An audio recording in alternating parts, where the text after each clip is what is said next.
Информационная служба «Осетия ТВ» – главные темы выпуска. Одну из новых улиц итальянского города Кампо Санта-Мартино назвали в память о детях Беслана. Это событие как напоминание о давних узах дружбы, которые связывают Италию и область Венето с Россией. Работники Мичуринского форелевого хозяйства облагородили братскую могилу. Вместо старого креста они установили памятник павшим воинам. Во Владикавказе стартовало первенство по теннису. В турнире участвуют около 100 детей из разных регионов нашей страны в возрасте до 16 лет. Матчи проходят в открытом режиме. Эти и другие темы далее подробно.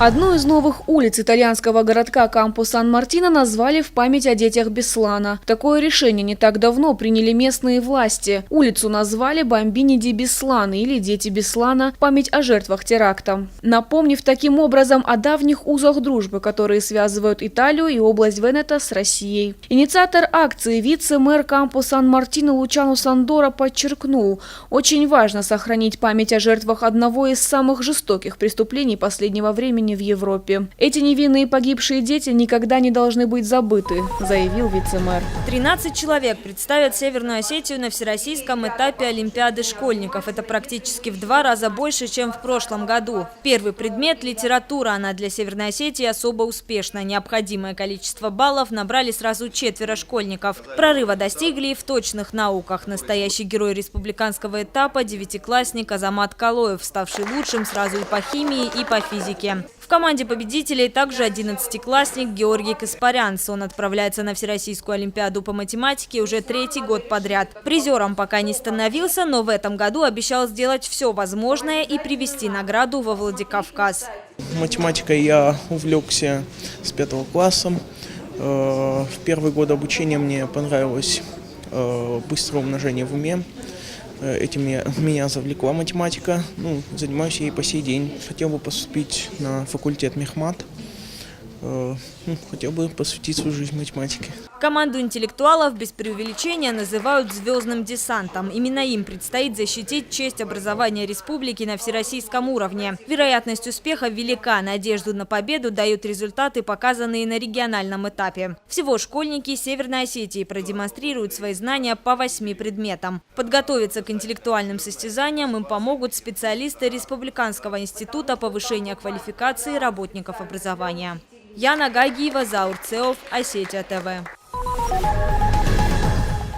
Солдатских матерей сегодня поздравили с прошедшим весенним праздником. Их сыновья погибли в военных конфликтах. В непринужденной обстановке более полусотни женщин обсудили проблемы военнослужащих и их семей. Многие прийти не смогли. Каждая вторая больна онкологией и сахарным диабетом, а некоторые не смогли пережить потерю своего сына. Матерям вручили книгу памяти о военнослужащих, погибших в ходе проведения контртеррористических операций на территории Северокавказского региона. В сборнике «История подвигов 1000 с лишним военных, погибших в Афганистане и Чечне». Главная задача Комитета солдатских матерей – оказать юридическую правовую помощь для призывников и военнослужащих. Существует отделение в районах республики. Моздокская возглавляет Надежда Колесникова. Она так же, как и все, потеряла самое дорогое – своего ребенка. У меня сына забрали в армию срочником в Ереван. Там была спецгруппа их. Нам все не говорят, что происходит. Но когда телеграммы дают, что от воспаления легких умирает солдат, я сказала, что за это просто надо наказывать.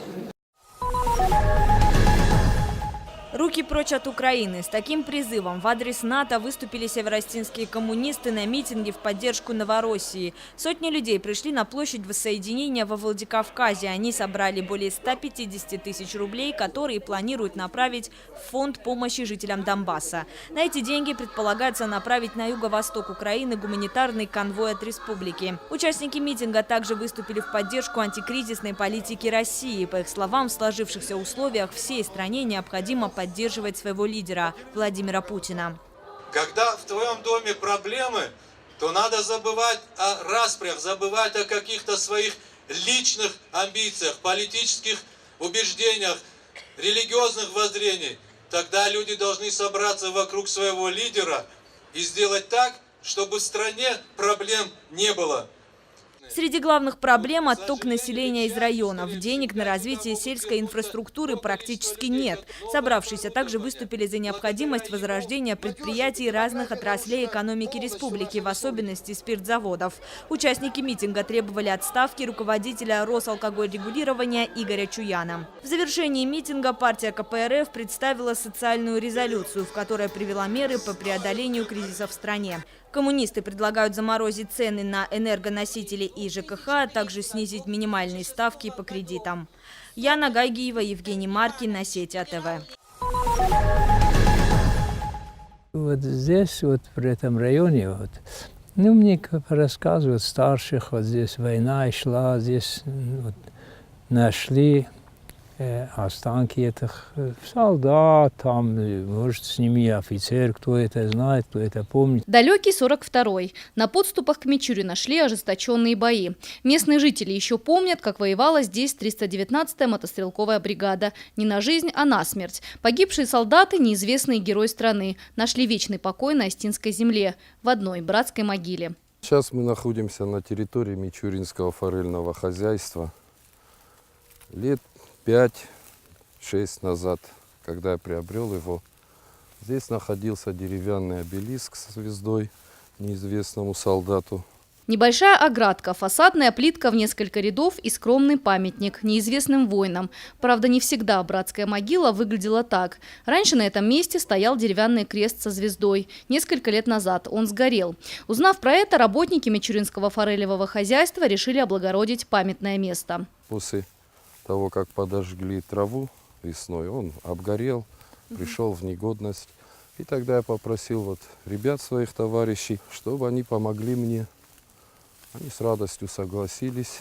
Этот небольшой обелиск – напоминание о тех страшных годах. Его бережно хранят работники форелевого хозяйства. Практически каждые выходные они убирают территорию. О том, какими силами восстановили могилу, рассказали с неохотой. Не хотели придавать этот поступок общественной огласке, считая, что ничего особенного и не сделали. Они просто знают, какой ценой досталась победа. И помнят, что благодаря и неизвестному солдату живут на этой земле. Елена Черенкова, Олег Рамонов, Осетия ТВ.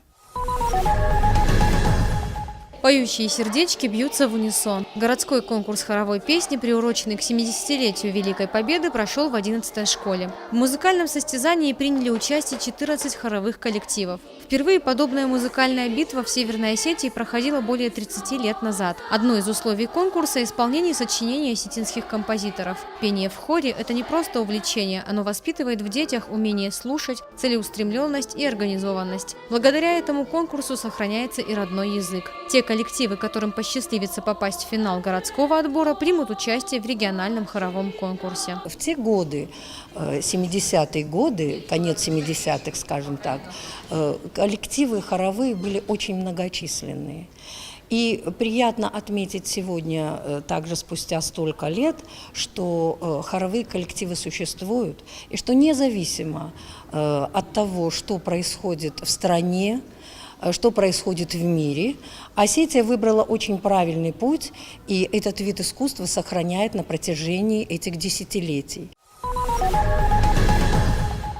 Праздник тенниса начался в столице Северной Осетии. С 16 по 21 марта корты Асгарда принимают весеннее первенство Владикавказа. В турнире участвуют около 100 детей из разных регионов нашей страны в возрасте до 16 лет. Матчи проходят в открытом режиме. Насладиться игрой нашей перспективной молодежи может любой желающий. Те, кто никогда не видел большой теннис вживую, смогут ощутить его атмосферу. Тренеры Академии Асгард трудятся более 3 лет. Уже есть первые успехи. Вполне реальна перспектива, что Северная Осетия станет поставщиком лидеров мирового тенниса. Довольно редко у нас проводились раньше турниры. С каждым месяцем все больше и больше объем турниров у нас. Каждый месяц уже по турниру. Планируется летом по 2 турнира в месяц. То есть и постепенно теннис будет одним из передовых ведущих видов спорта в Осетии.